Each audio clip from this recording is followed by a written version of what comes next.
bahasa roh sepanjang sejarah gereja. Nah, kenapa ini perlu Bapak Ibu Saudara-saudara? Karena kalau kita belajar, kalau kita tahu, ya, dapat dikatakan sejak gereja mula-mula itu penggunaan bahasa roh itu sepertinya tidak ada lagi, ya, sepertinya tidak muncul lagi, ya, dan itu berlangsung cukup lama Bapak Ibu Saudara-saudara. Kita tahu gereja-gereja aliran utama seperti gereja Katolik, ya, Bapak Ibu Saudara-saudara, tidak di dalam gereja Katolik tidak lagi ada dalam tanda kutip orang berbahasa roh. Memang ada kelompok-kelompok kecil di dalam gereja Katolik yang disebut Katolik karismatik itu berbahasa roh, ya, tapi tidak banyak. Mayoritas gereja Katolik tidak berbahasa roh atau tidak ada di dalam pengajaran mereka. Kemudian kita tahu, ya, reformasi terjadi, Martin Luther memimpin reformasi, dan di dalam gereja Protestan pun tidak ada bahasa roh, ya. Dalam rencana kalau kita perhatikan saudara-saudara tidak muncul. Nah, itu sebabnya kita perlu belajar supaya jangan-jangan kita juga salah. Kan orang bisa bilang, sepanjang sejarah gereja Katolik, ya, gereja sudah 2000-an tahun itu bahasa roh tidak ada. Terus bahwa Pentakosta baru muncul, ya, pada tahun 1906, baru apakah baru itu muncul lagi bahasa roh? Kan ini aneh. Gereja cukup lama tidak ada manifestasi bahasa roh. Karena itu kita perlu tahu, ya, kenapa ada kelompok-kelompok tertentu yang kalau kita perhatikan mereka tidak ada di dalam kehidupan ibadah mereka, ya, persekutuan mereka dengan berbahasa roh. Hanya kita kelompok Pentakosta karismatik saja yang ada bahasa roh. Nah, itu sebabnya kita perlu tahu, dan sebenarnya ada banyak hal. Saya sepanjang minggu ini saya meneliti tentang, sebenarnya sudah lama, ya, tentang penggunaan bahasa roh ini, ya. Dan saya lihat ada banyak sekali hal yang perlu kita belajar.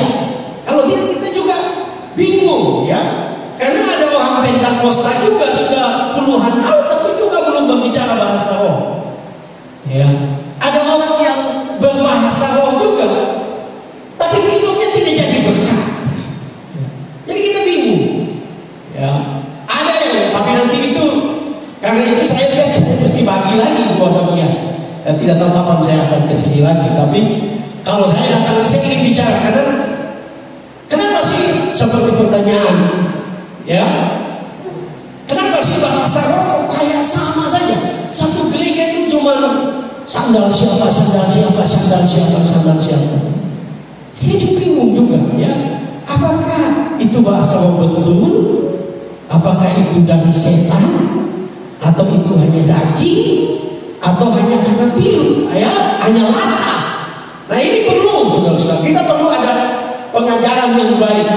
Dan Bapak Ibu saudara-saudara, itu sebabnya kita lihat dulu dapat dikatakan sejarah gereja, ya, mulai dari gereja mula-mula. Ya, apa yang terjadi?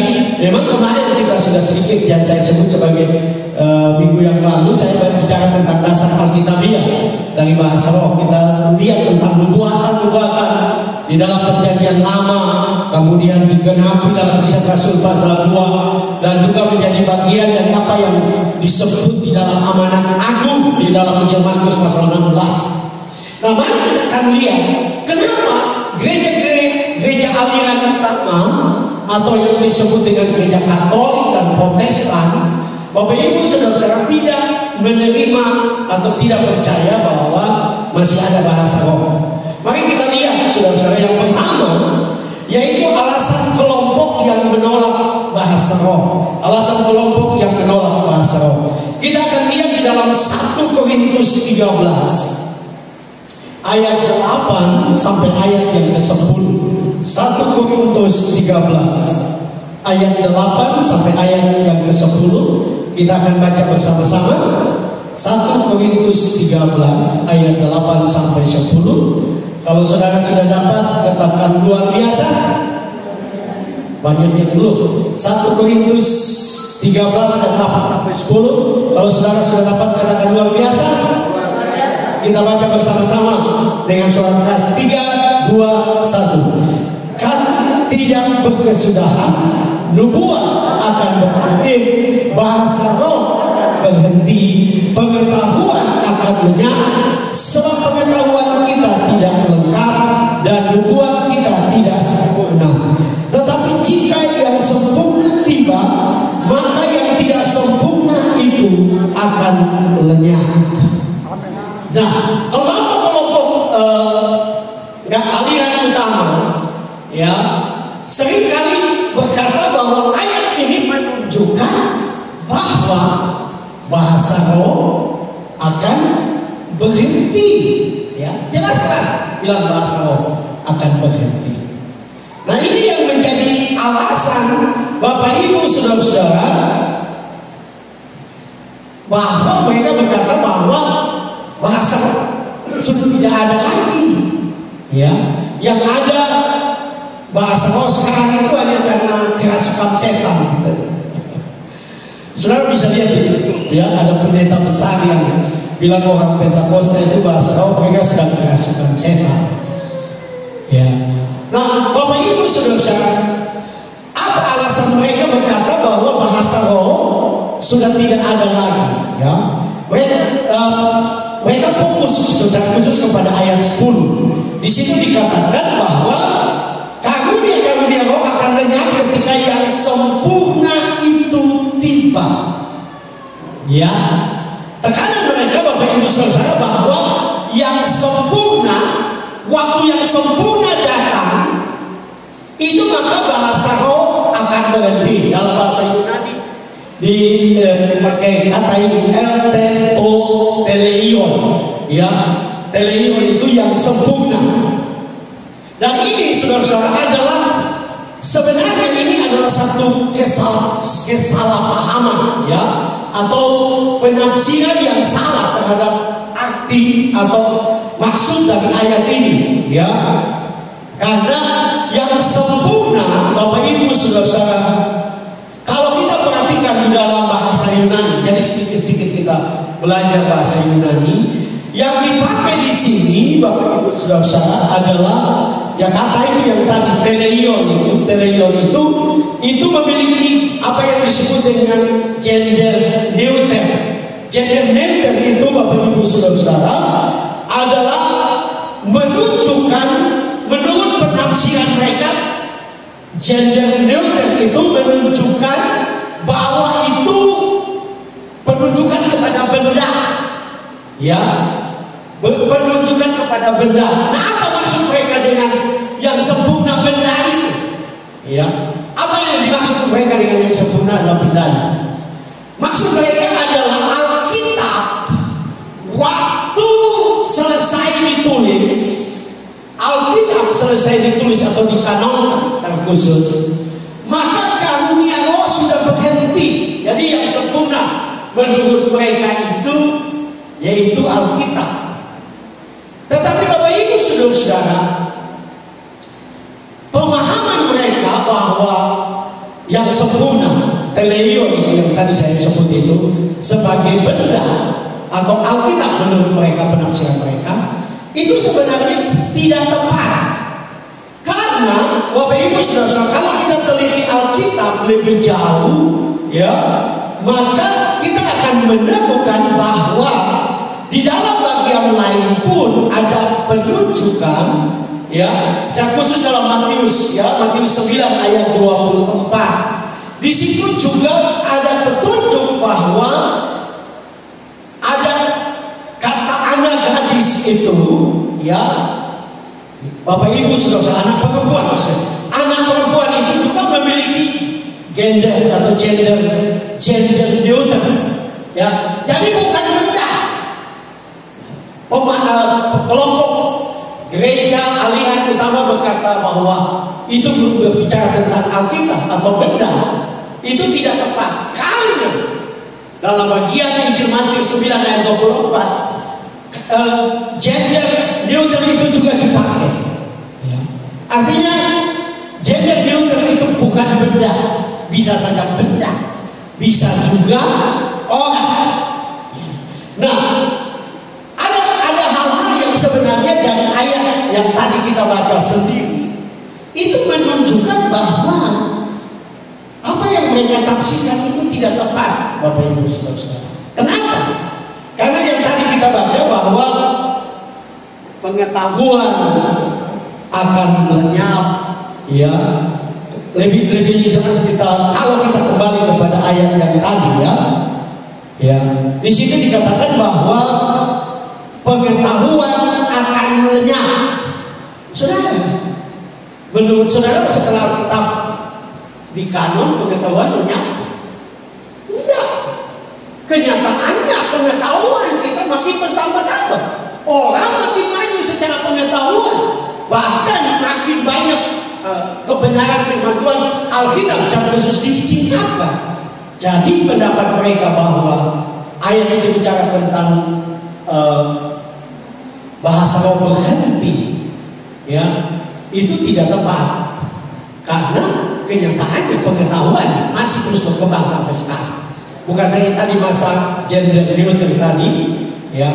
Hal yang lain, kalau kita terus Bapak Ibu Saudara, di dalam ayat yang ke-12 dari 1 Korintus 13, ya, dalam ayat yang ke-12 dari 1 Korintus 13, kita akan menemukan di sini dikatakan bahwa kita akan bertemu muka dengan muka, ya.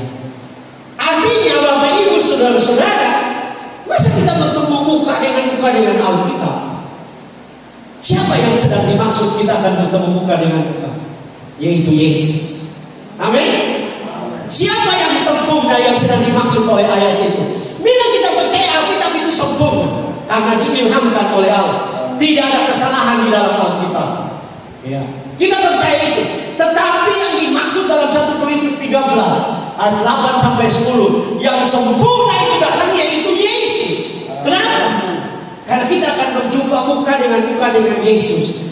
Nah, kalau kita sudah berjumpa dengan Yesus, kemudian kita sudah dibawa ke surga, tidak perlu lagi nubuatan. Amin. Tidak perlu lagi istilahnya bahasa roh. Tidak perlu lagi pengetahuan, karena kita sudah menyatu dengan Tuhan, sama-sama dengan Tuhan. Ya.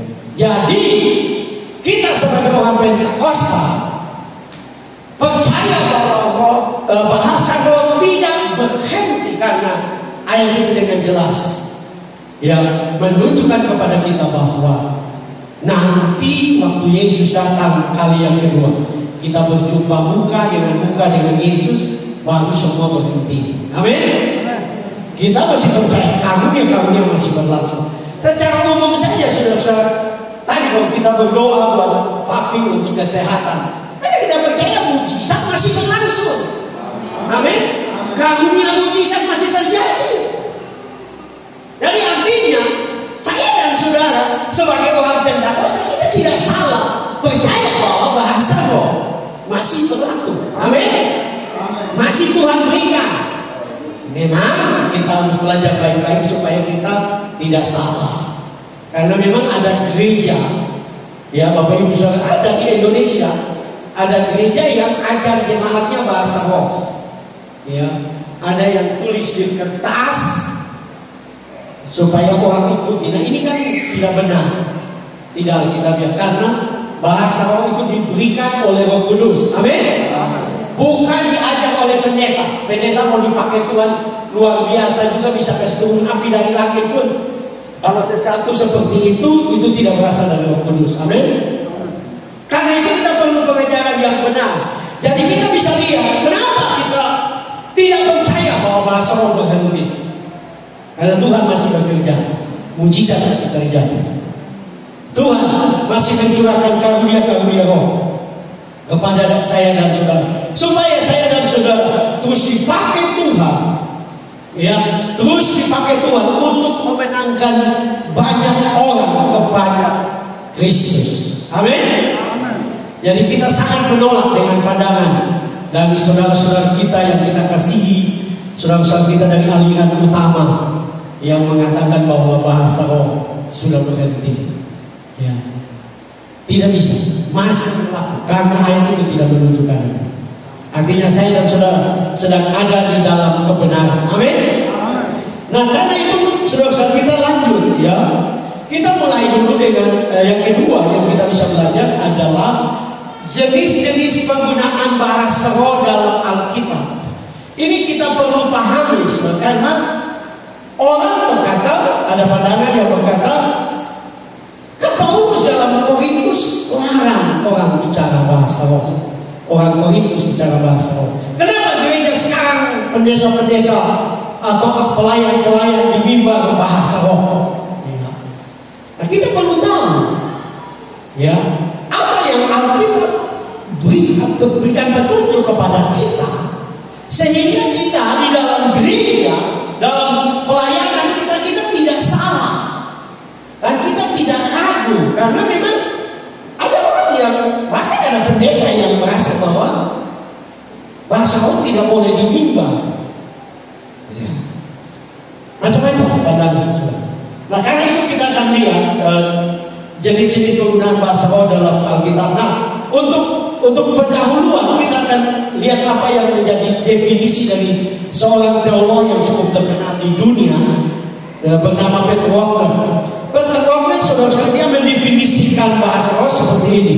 Ya, bahasa roh sebagai kemampuan istimewa yang diberikan oleh Allah kepada beberapa anggota tubuh Kristus. Jadi, menurut definisi yang diberikan oleh Peter Wagner, bahasa roh itu adalah kemampuan istimewa yang diberikan oleh Allah kepada beberapa anggota dalam tubuh Kristus. Yang pertama, saudara-saudara, atau A, untuk berbicara kepada Allah dalam suatu bahasa yang tidak pernah mereka pelajari. Jadi, bahasa roh itu adalah kemampuan istimewa yang diberikan oleh Allah, oleh Roh Kudus kepada kita dalam suatu bahasa yang kita tidak pernah bisa bicara. Maksudnya kita tidak pernah pelajari, ya. Jadi misalnya, menjadi ada di antara saudara yang berbahasa roh, mungkin bahasa Cina, ya. Saudara belum pernah belajar bahasa Cina, tapi saudara bisa bicara bahasa Cina. Itu adalah bahasa roh. Dan kita tidak belajar. Itu kemampuan istimewa yang Tuhan berikan kepada kita. Sehingga saudara dan saya bicara itu sebenarnya bukan tidak ada arti, ya. Cuma kita tidak tahu saja. Kenapa sih bahasa rohnya dia seperti itu? Mungkin saudara berkata itu bahasa rohnya kok aneh. Saya pernah mendengar kesaksian dari seorang hamba Tuhan cukup senior di gereja Sinai Matala. Ya, beliau dulu suka pergi ke pedalaman-pedalaman. Dan satu waktu dia pergi di pedalaman Papua, yang pendeta Agus Manuhutu, beliau sudah almarhum ya. Beliau pergi di pedalaman Papua dan dia masuk ke pedalaman dan dia kaget, saudara-saudara, karena suku pedalaman itu mereka bicaranya seperti batiup-batiup. Jadi waktu dia dengar mereka bicara begitu, dia ingat bahwa pernah di dalam pelayanan ada seorang yang dilawat oleh Tuhan, dipenuhi oleh Roh Kudus, dan cara bicaranya seperti itu. Jadi jangan saudara berpikir ada bahasa seperti itu. Itu kemampuan istimewa.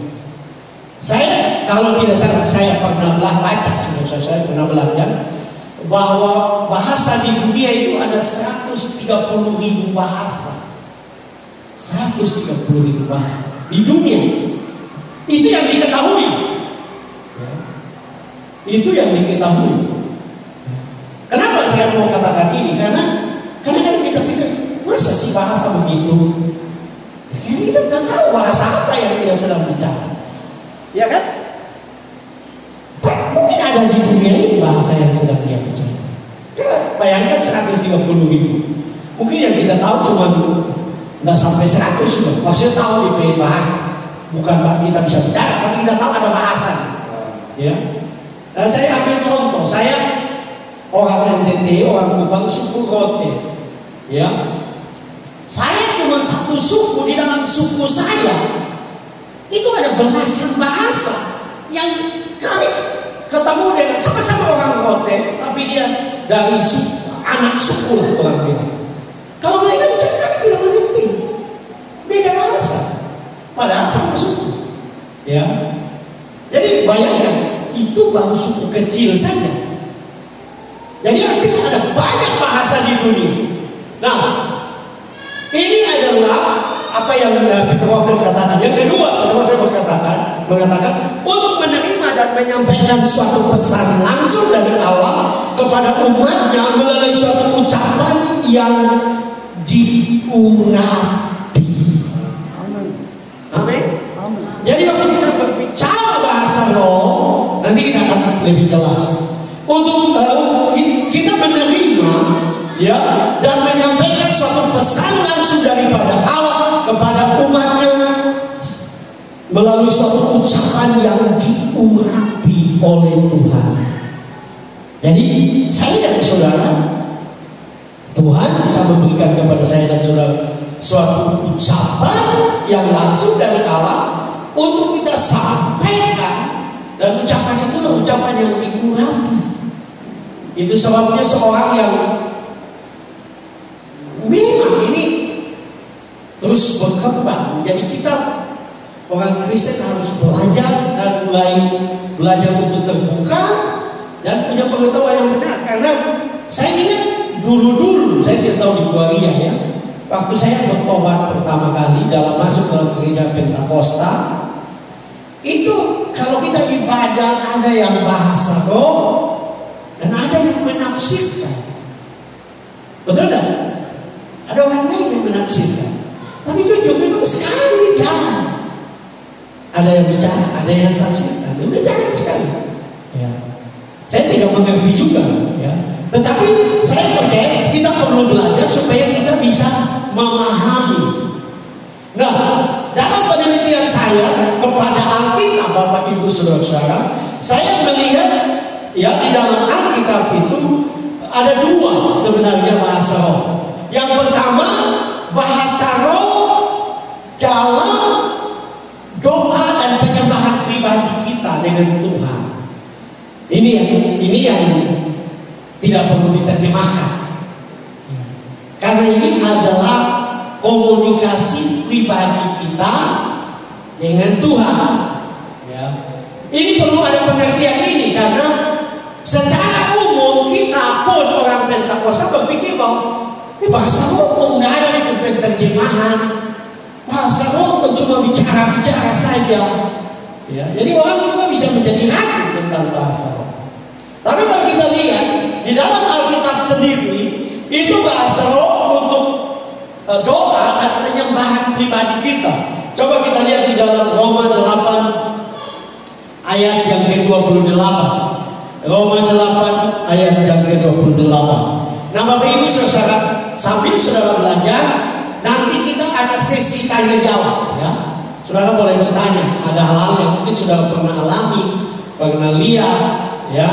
Nah Bapak, kita perlu sesi tanya jawab karena kadang-kadang ya saya berani berkata bahwa mungkin tidak semua hal bisa saya bicarakan di sini atau bisa saya sampaikan dalam waktu yang terbatas. Nah saudara boleh bertanya pengalaman-pengalaman saudara. Nah Roma pasal 8 ayat 26, saya minta coba saudara baca. Roma 8 ayat 26, baca dengan suara keras. Roma 8 ayat yang ke-26. Mari cepat.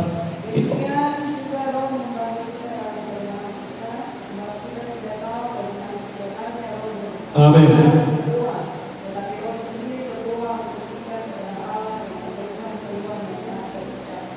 Amin. Jadi Paulus di dalam Roma pasal 8 ayat yang ke-26, dia dengan jelas berkata bahwa roh itu membantu kita dalam kelemahan kita. Karena ada kondisi dalam doa kita, ya, di dalam keluhan kita, kita tidak tahu bagaimana kita mau berdoa. Tapi Roh Kudus di sini dengan jelas. Tetapi Roh sendiri berdoa untuk kita kepada Allah dengan keluhan-keluhan yang tidak terucapkan. Nah, saya coba untuk meneliti saudara-saudara tentang ayat ini. Kata atau dapat dikatakan kata membantu kita dalam kelemahan, ya, sebenarnya yang khusus buat kelemahan, membantu kita dalam kelemahan kita, itu berasal dari kata Yunani asthenia. Asthenia itu, Bapak Ibu Saudara, adalah menggambarkan atau dikatakan di sini menginginkan kekuatan. Seringkali kita tidak tahu, sudah berdoa berhari-hari, sudah doa puasa, sudah berseru kepada Tuhan, tapi Tuhan belum tolong. Nah, dalam situasi seperti itu, kita menginginkan kekuatan dari Tuhan. Amin. Supaya Tuhan tolong kita kuat menghadapi ini, kuat menghadapi tantangan ini. Bahkan asthenia, Bapak Ibu Saudara, juga berbicara tentang kelemahan kesehatan atau penyakit. Ya, mungkin secara fisik kita sakit, kita sudah berdoa, tapi Tuhan perlu mengulurkan tangan untuk menyembuhkan kita. Kita perlu berseru, amin. Kita perlu berdoa kepada Tuhan. Ya, dan waktu kita berdoa sungguh-sungguh kita mulai berbahasa roh. Ya, karena kita membutuhkan mujizat dari Tuhan. Bahkan ayat asthenia juga itu bicara tentang kelemahan jiwa, kita tertekan, kita stres, kita tidak mampu. Tapi Roh Kudus akan menolong kita dengan kita bisa berdoa dengan berbahasa roh. Karena itu saudara, saya mau katakan kepada saudara, jangan saudara yang sudah dipenuhi roh dan berbahasa roh itu hanya tunggu di gereja, dalam doa-doa pribadi, dalam perjalanan saudara. Ya, mungkin saudara naik motor, bawa ikan ke Ternate dan sudah sore misalnya, ya, takut ikan tidak laku dan saudara mulai berdoa berseru kepada Tuhan. Saudara bisa berseru dalam keterbatasan saudara, dalam kelemahan saudara. Saudara bisa berbahasa roh. Berbahasa roh itu tidak ada Tuhan di dalam gereja, ya. Ya, dimanapun kita, memang jangan jadi orang gila. Ya, ada turun di pasar Jaidolo, saudara bataria bahasa roh itu sudah gila. Ya, tetapi saudara bisa berdoa di dalam hati saudara. Saudara bisa berbicara, berkomat amin dengan mulut saudara. Mungkin suara tidak keluar, tapi saudara sedang berbicara di dalam bahasa roh. Nah, saya alami itu dalam hidup saya. Ya, kadang-kadang saya sendiri di dalam mobil, bawa mobil di kota Manado, dan ada banyak pergumulan. Dan saya mulai menyembah Tuhan, saya berbahasa roh. Ya, ini adalah keluhan-keluhan karena kita tidak mampu. Hal kata lain, arti lain dari asthenia adalah kebutuhan akan kekuatan dan kapasitas yang lebih supaya kita mampu menghadapi hidup ini. Jadi bahasa roh itu menguatkan. Nanti kita akan lihat lebih jauh, ya.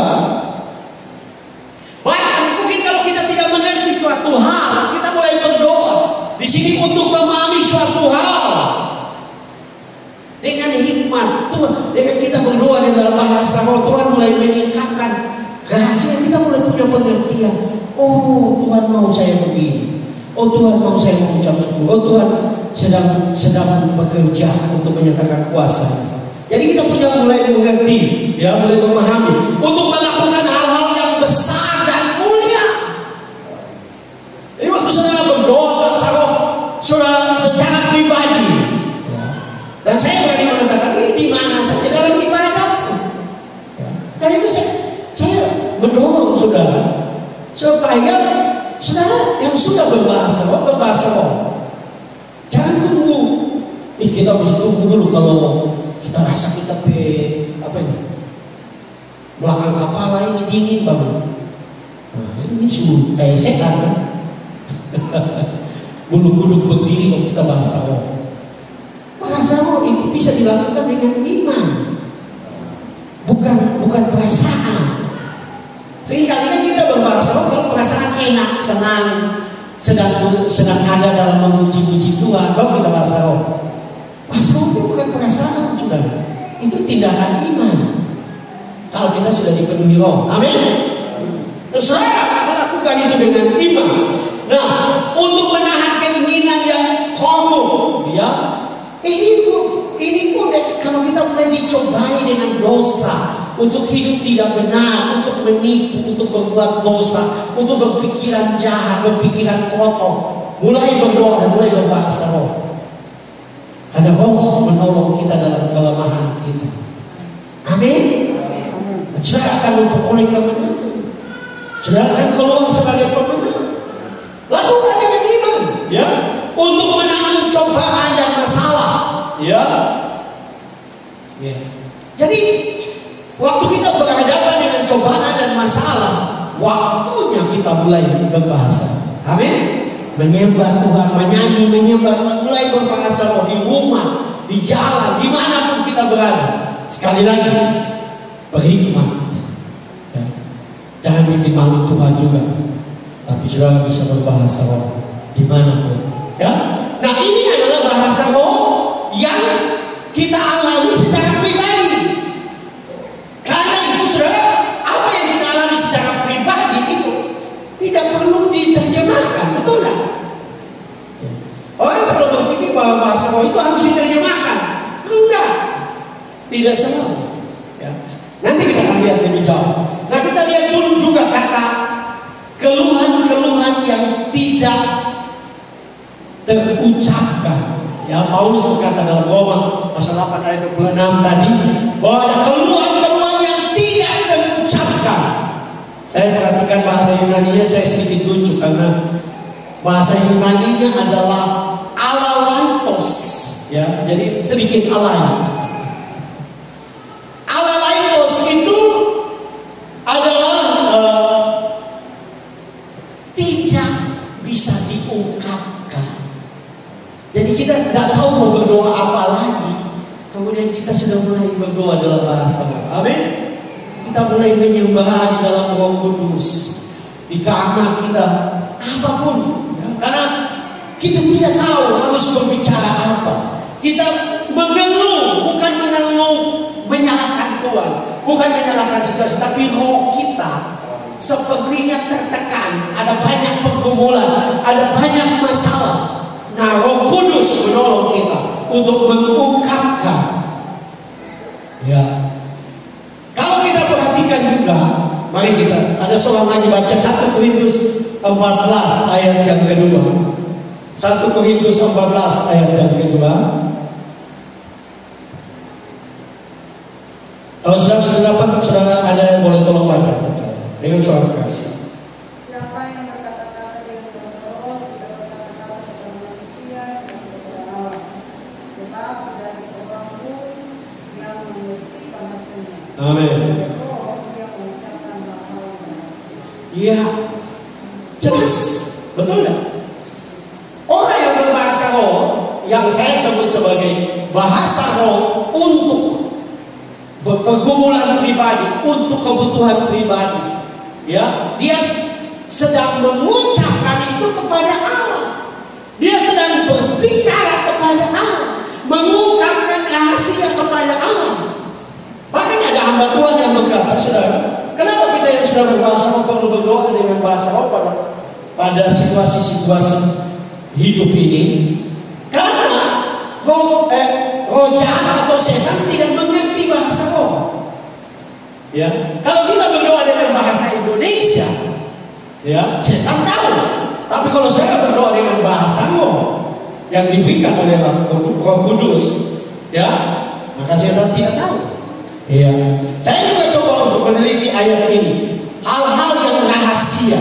Ya, di dalam bahasa Yunani kata yang dipakai adalah mostarion. Mostarion ini atau sebenarnya lebih sederhana misteri, ya. Di dalam bahasa yang kita pakai rahasia.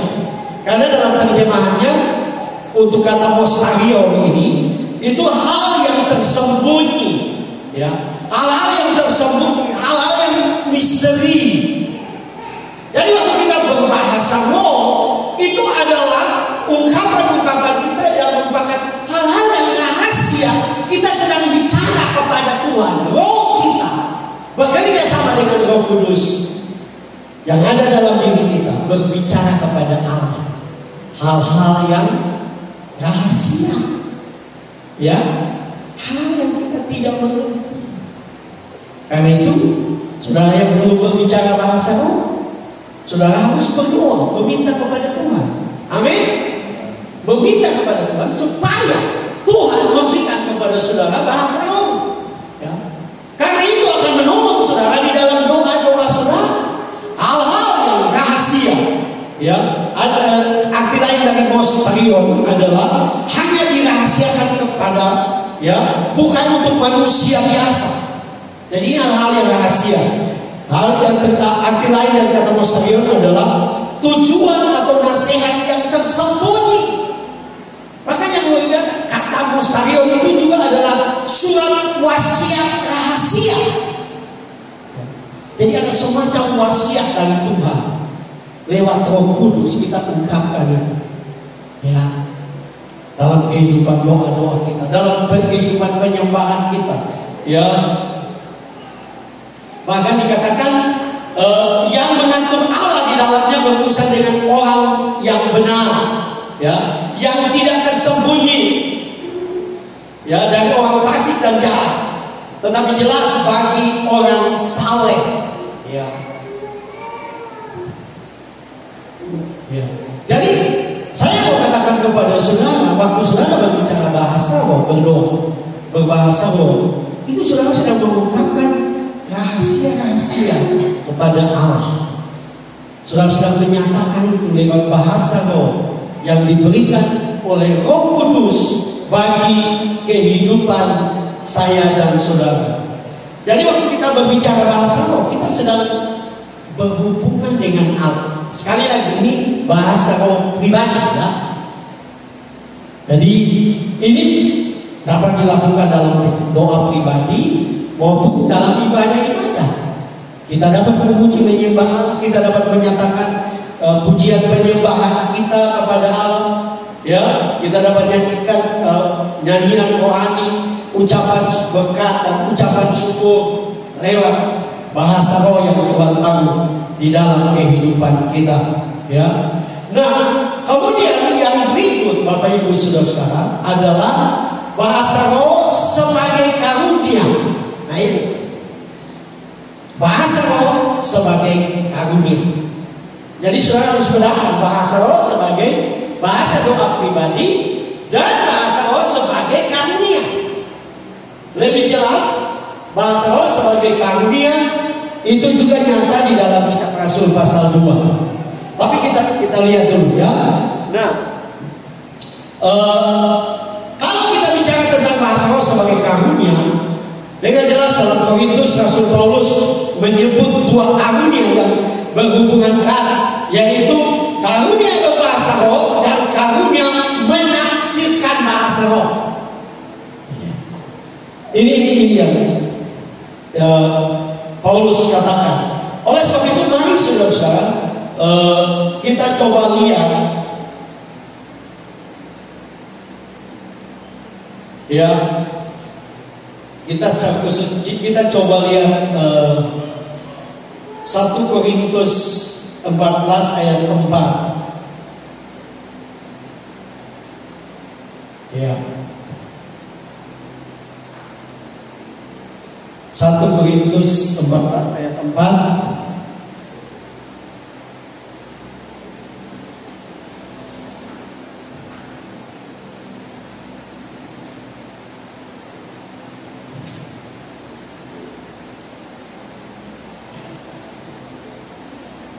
Boleh ada yang baca?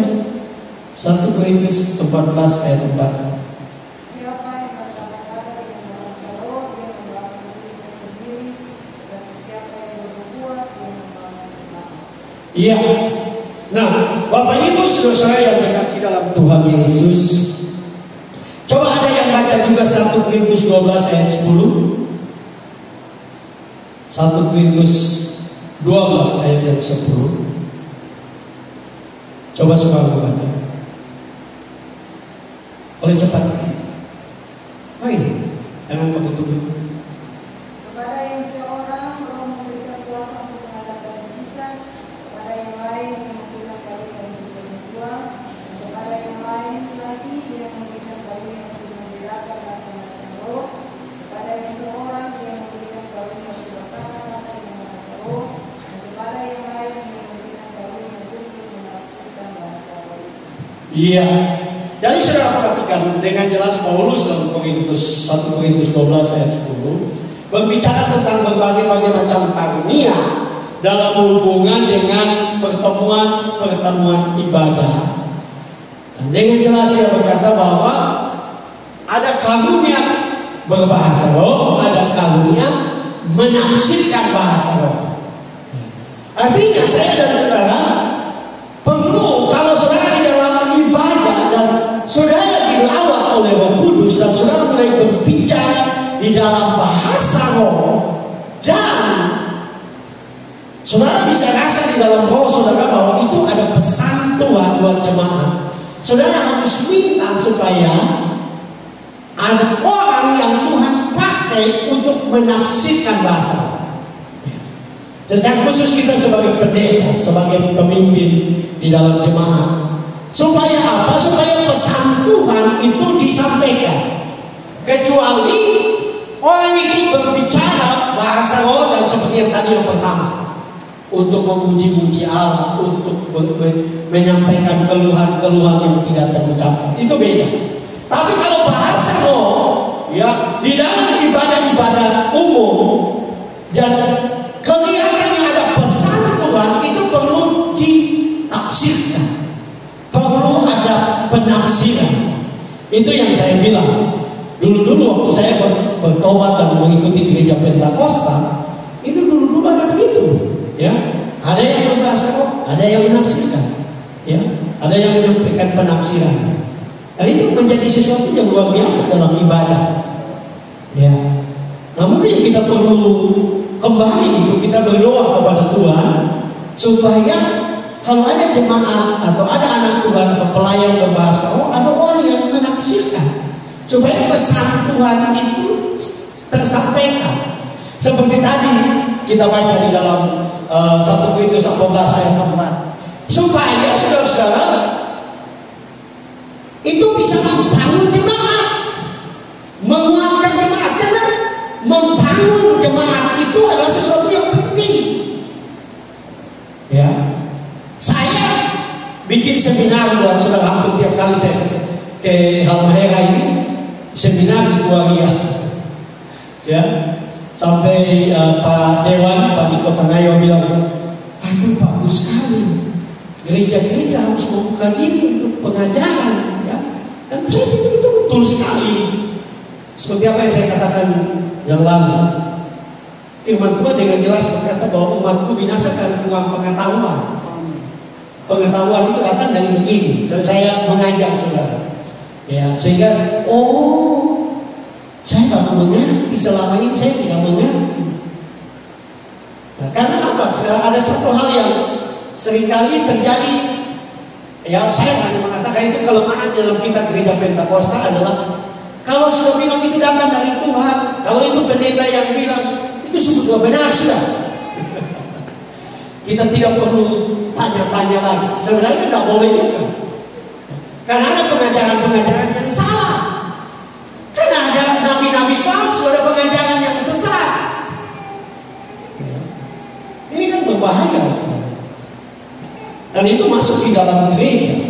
Nah, saya ingin saudara-saudara, kenapa kita perlu untuk menafsirkan, ya, perlu untuk ada karunia menafsirkan bahasa roh? Karena kita dengan jelas itu untuk membangun jemaat. Bahkan Paulus cukup keras kalau bahasa roh yang perlu ditafsirkan, dan kalau tidak ada penafsiran lebih baik tidak usah. Ya, beda dengan bahasa roh untuk memuji-muji diri, membangun diri, ya. Tapi kalau Ya, bahasa roh untuk membangun jemaat harus ditafsirkan. Ya, nah, saudara saya coba untuk apa sih maksud Tuhan, firman Tuhan dengan membangun? Ya, apakah bahasa roh bisa membangun, baik itu secara pribadi maupun jemaat? Nah, saya melihat di dalam bahasa Yunani kata membangun itu, Bapak Ibu Saudara, berasal dari kata Yunani oikodomeho. Oikodomeho itu mempunyai arti yang bagus sekali, yaitu mendirikan. Ya, jadi waktu kita berbahasa roh, kita sedang mendirikan kembali jemaat menjadi kuat di dalam roh, dalam kehidupan rohani mereka. Jadi tidak sekedar berbahasa roh, tapi kita membangun jemaat, kemudian membangun kembali, ya, menguatkan, meningkatkan, memulihkan, mendidik. Kenapa kita perlu bahasa roh yang Tuhan berikan dengan tujuan untuk jemaat dan perlu ditafsirkan? Karena itu bisa mendidik jemaat. Ya, karena kita tidak tahu, saudara. Contoh, kita tidak tahu di dalam ibadah raya misalnya, kita tidak tahu ada jemaat yang hidup dalam persinahan, tapi dengan karunia berbahasa roh, kemudian ditafsirkan, itu akan mendidik jemaat. Ya, bahkan Paulus di dalam 1 Korintus dengan jelas dia berkata bahwa apabila orang masuk di gereja dan kemudian seorang berbahasa roh dan seorang menafsirkan, yang sebenarnya itu adalah pergumulan pribadinya, itu adalah rahasia pribadi dengan orang yang baru masuk gereja, maka dia akan terkagum, karena dia akan menyadari itu Tuhan. Kan tidak mungkin orang tidak tahu saya punya hidup, orang tidak tahu saya punya hidup dalam persinahan, tapi kenapa mereka bisa bicara? Karena Roh Kudus yang memberikan, Roh Kudus yang menyingkapkan, ya, Roh Kudus yang memiliki tujuan untuk memulihkan, ya, untuk membangun kembali orang yang lemah. Jadi kita perlu berdoa, ya, saudara-saudara jemaat keluarga perlu berdoa supaya Tuhan memberikan kepada saudara karunia berbahasa roh untuk membangun jemaat dan karunia untuk menafsirkan bahasa roh. Karena itu sesuatu yang penting, sesuatu yang sangat menolong, sehingga saya dan saudara sebagai orang percaya terus bertumbuh untuk melihat apa yang menjadi rencana Tuhan buat kita semua. Nah, Bapak Ibu saudara, tahukah saudara bahwa Paulus tadi bilang bahwa ya di dalam 1 Korintus 14 itu, siapa yang berkata-kata dengan bahasa roh, ia membangun dirinya sendiri, tetapi siapa yang berbuat, ia membangun jemaat.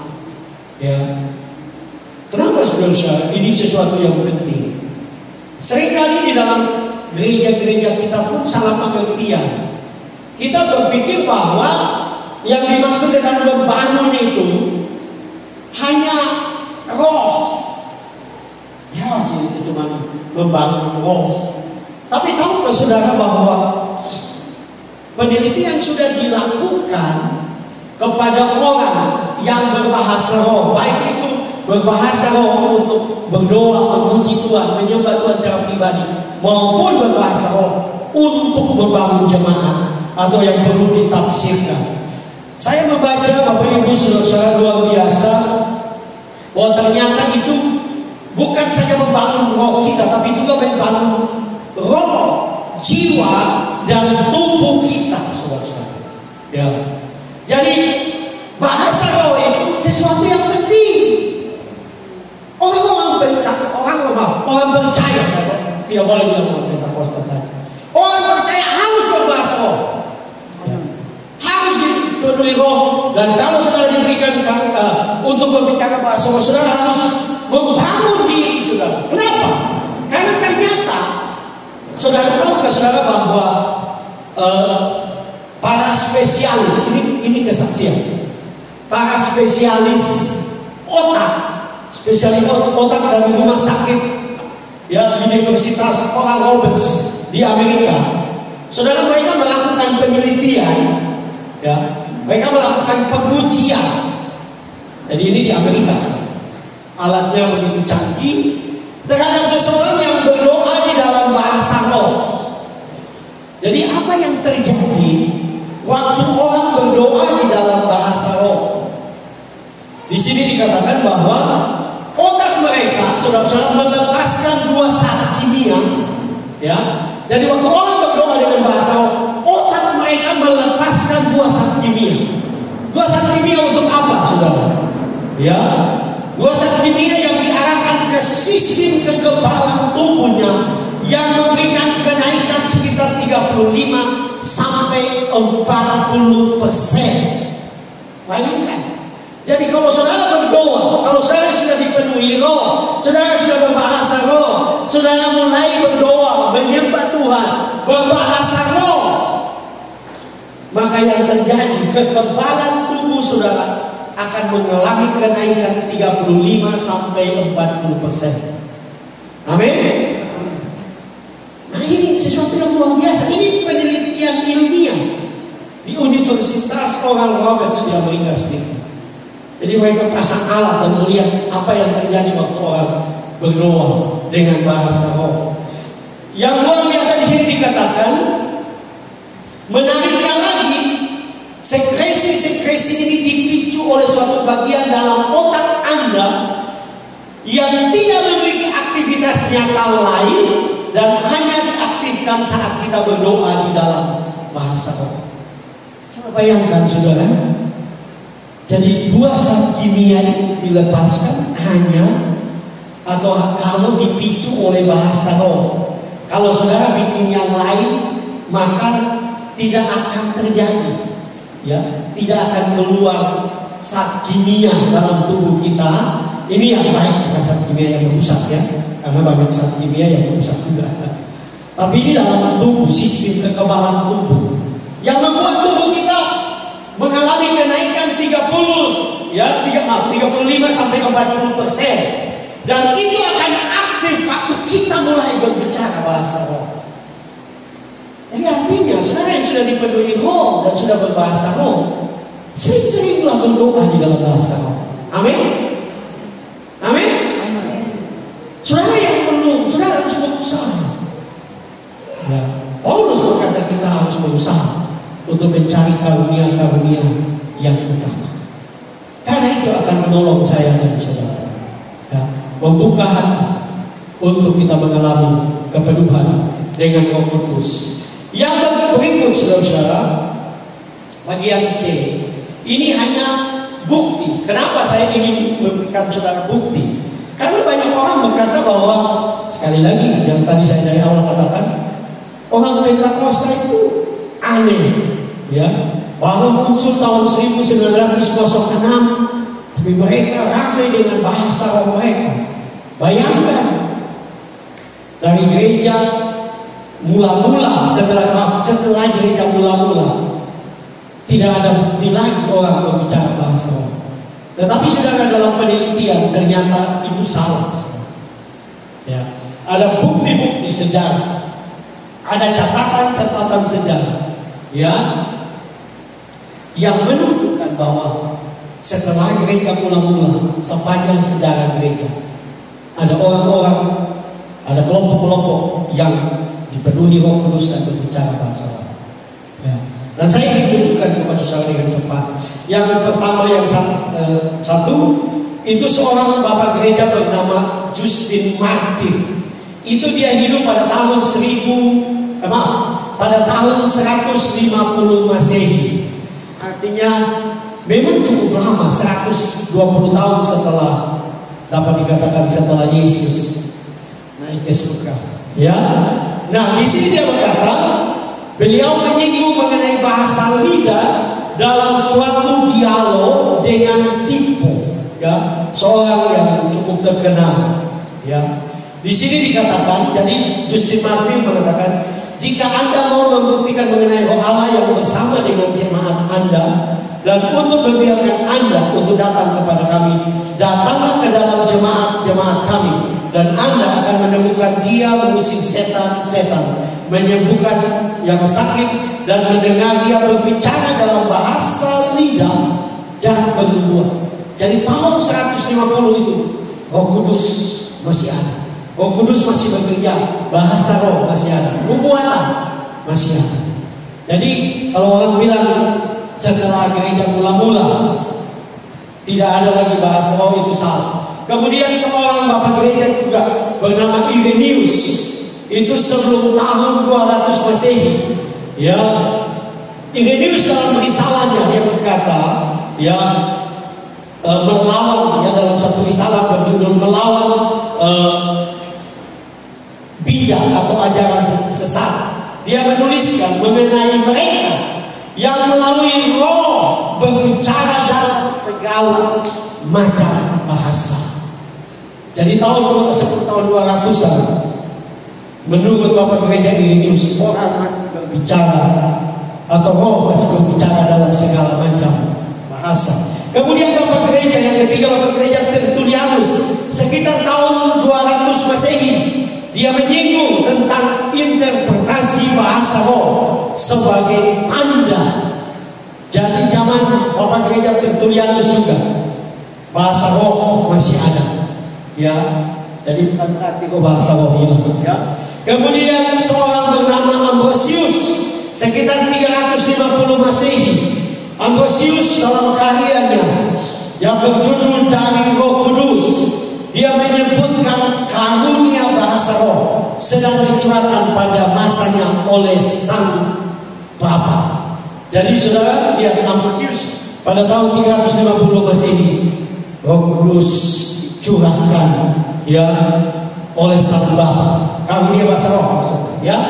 Kemudian seorang bernama Agustinus dari Hippo, sekitar tahun 390. Agustinus dari Hippo dalam sebuah pengajaran mengenai Mazmur 32, dia mendiskusikan fenomena yang biasa di zamannya mengenai mereka yang bernyanyi dalam sorak-sorai, menyanyikan pujian bagi Allah bukan dalam bahasa mereka, tetapi dalam gaya yang tidak dapat dibatasi oleh keterbatasan bahasa. Jadi saudara lihat, pada zaman Agustinus dan Hippo, orang masih bernyanyi, bahkan masih berbicara atau memuji Allah dalam bahasa mereka sendiri, tapi dalam gaya yang berbeda, ya. Jadi ini bukti-bukti bahwa bahasa roh masih ada sepanjang sejarah gereja. Kemudian seorang yang keenam, seorang bernama Hildegard dari Bingen pada tahun 1100-an, ya. Hildegard dari Bingen berbicara dan bernyanyi dalam bahasa roh. Lagu rohani yang dinyanyikannya sering disebut-sebut pada masanya sebagai konser dalam roh, ya. Jadi saya tahu ada pendeta yang bilang begini, saya tidak terima kalau bahasa roh dinyanyikan, ya. Kenapa tidak boleh? Ya. Itu kan bahasa, betul kan? Ya. Yang penting, nah ini yang penting. Yang penting jangan saudara membuat itu menjadi semacam model, ya. Karena saya tahu ada gereja yang tiap kali mau mulai ibadah mereka mulai bahasa roh. Dan kemudian seperti ada yang dinyanyikan seperti bahasa roh, tapi dinyanyikan dan seperti memancing supaya semua nyanyi. Jadi musik mulai main dan ulang-ulang. Bagi saya ini saudara sedang memancing orang untuk ikut nyanyi. Pertanyaannya, itu bahasa roh atau seperti orang apa? Oleh, mari semua oleh, nah, itu lain. Tapi kalau itu bahasa roh nggak boleh, karena sudah memancing orang menyanyi. Mengerti maksud saya? Ya. Tapi bahasa roh bisa dinyanyikan, tapi bukan memancing orang ikuti. Dan jangan tiap kali begitu. Karena artinya lata kan, betul enggak? Ya, betul enggak? Orang bisa lata enggak?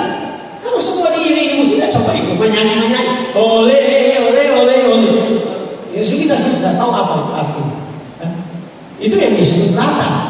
Nah, bagi saya gereja tidak boleh membuat orang terpancing untuk ikut menyanyi di dalam roh dan seperti meminta orang mengikuti.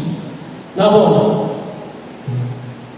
Karena akhirnya orang bisa lata saja. Ya, sudah mengerti lata kan? Hanya ikut-ikut saja. Nggak boleh. Tapi kalau sudah menyembah, kemudian bermain musik dikuasai roh dan mulai memainkan irama seperti semua mengalir. Nah, saya pernah alami itu.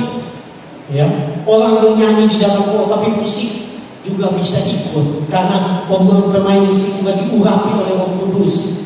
Ya, roh yang sama itu menyatukan sehingga orang bisa menyanyi dalam roh. Tapi kalau saudara memancing dengan irama yang sama tiap minggu, bagi saya itu tidak tepat. Ya, saya tidak melarang orang menyanyi di dalam roh, tapi bukan untuk mengajak orang lain mengikuti, bukan menjadi model tiap kali kita beribadah seperti itu. Bagi saya kalau tiap kali beribadah seperti itu cenderung orang menjadi lata. Ya, ini kan ikut-ikut saja kan? Kan semua nyanyi ya, akhirnya aku ikut saja. Ya tidak tahu apa itu. Ya. Nah, ini kan juga tidak boleh. Ya. Kemudian yang ketujuh, kelompok Moravia itu pada tahun 1300-an. Kelompok Moravia disebut-sebut berbahasa roh oleh para pengkritiknya. Jadi kelompok Moravia ini dikritik oleh kelompok aliran utama pada zaman itu, mengatakan bahwa mereka berbahasa roh dengan bukan bahasa roh karena mereka puji, tidak, mereka kritik. Karena itu, karena sudah ada pandangan bahwa bahasa roh sudah tidak ada. Nah, kita percaya bahwa bahasa roh masih ada. Kemudian yang ke-8, kelompok yang disebut dengan para kamisan. Ya, kebetulan saya mengajar sejarah gerakan Pentakosta dan kelompok-kelompok ini, Moravia, Kamisan, ini ada di Eropa, negara Eropa. Zaman itu belum ada kelompok Pentakosta ya. Sudah tahu bahwa 1900-an, 1906 baru munculnya gerakan Pentakosta. Tapi sudah ada kelompok-kelompok pada tahun 1500-an, yaitu para Kamisan yang disebut dengan nabi-nabi Prancis. Para Kamisan juga kadang-kadang berbicara dalam bahasa-bahasa yang tidak dikenal. Ya, sekelompok orang dari jenis kelamin berbeda. Ya, di sini seorang bernama James the Boys dari Montpellier. Ya, teringat saya mendengar dalam kegembiraan mereka mengucapkan kata-kata tertentu yang tampaknya adalah bahasa asing. Kalimat-kalimat ini kadang-kadang diikuti dengan interpretasi yang tadi saya bilang, penafsiran karunia tersebut, dan menurut pengalaman Du Bois dilakukan oleh orang-orang yang telah memiliki bahasa roh. Jadi sepanjang sejarah gereja di Prancis pernah terjadi ya para Kamisan pada tahun 1500-an. Sekali lagi, ini belum ada kelompok Pentakosta ya, belum ada gereja Pentakosta. Kemudian perkumpulan Quaker ya pada tahun 1600-an. Perkumpulan Quaker, saudara-saudara, itu seperti apa yang dikatakan oleh seorang bernama Edward Burrow. Dia mengatakan bahwa bahasa roh dipergunakan dalam kebaktian-kebaktian mereka. Jadi kelompok Quaker ini, saudara, bukan Quakers makanan itu, bukan. Ini kelompok ya. Itu mereka berbicara dengan dalam kebaktian mereka berbicara dalam lidah asing, sebagaimana diberikan Tuhan untuk kami katakan, dan roh memimpin kami. Jadi saudara lihat ya, dalam sejarah gereja ada kelompok-kelompok yang Tuhan kerja dan mereka berbicara bahasa roh. Kemudian yang ke-10 ada seorang bernama Edward Irving. Edward Irving pada tahun 1800-an. Gerejanya adalah gereja apostolik Katolik. Jadi zaman itu gereja Katolik. Ya, dan dia mendirikan satu gereja bernama Gereja Apostolik Katolik. Edward Irving, seorang gembala dari gereja Skotlandia, ini di Skotlandia, menulis mengenai seorang wanita yang berkata-kata sangat panjang dan bukan dengan kekuatan manusia dan dalam bahasa yang tidak dikenal, mengherankan semua yang mendengar, dan bagi dia sendiri ada kemajuan dan kebahagiaan dalam Tuhan. Irving melanjutkan bahwa bahasa roh adalah sebuah instrumen hebat untuk pembaharuan diri, yang tadi saya bilang, membangun diri. Ya, sekalipun hal itu mungkin tampak misterius bagi kita. Ya, jadi sepanjang sejarah gereja muncul kelompok-kelompok. Artinya Roh Kudus masih terjadi yang luar biasa. Tuhan Roh Kudus tidak tinggalkan gereja. Ada kelompok-kelompok. Kemudian yang terakhir yang 11, orang-orang Huguenot. Ya, ada pun catatan yang paling terkenal di luar narasi Alkitab tentang bahasa Liga adalah tentang orang-orang Huguenot yang dianiaya di Prancis. Jadi mereka dianiaya, saudara-saudara.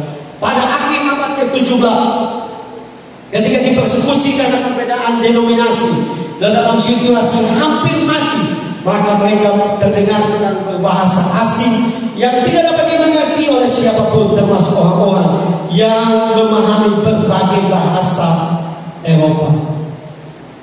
Jadi saudara lihat, sepanjang sejarah gereja, Roh Kudus tidak pernah meninggalkan kita.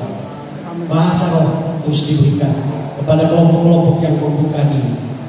Artinya kalau saudara membuka diri, Roh Kudus masih terus dicurahkan. Saya sudah bilang saudara bahwa kita ada di ujung dari ujung akhir zaman. Bahkan salah satu poin terakhir dari seminar yang lalu, saya berbicara tentang hujan akhir. Kalau hujan awal saja, Petrus sekali mengkhotbah 3.000 orang bertobat. Saya percaya di hujan akhir akan terjadi pada siapa. Siapkan diri, buka hati, buka diri, supaya Tuhan akan pakai saudara. Tuhan akan urapi saudara. Tidak peduli latar belakang saudara, tidak peduli kemampuan saudara, karena Tuhan tidak melihat kemampuan kita. Kalau Roh Kudus dicurahkan di atas kehidupan kita, maka kita akan menjadi pribadi yang luar biasa.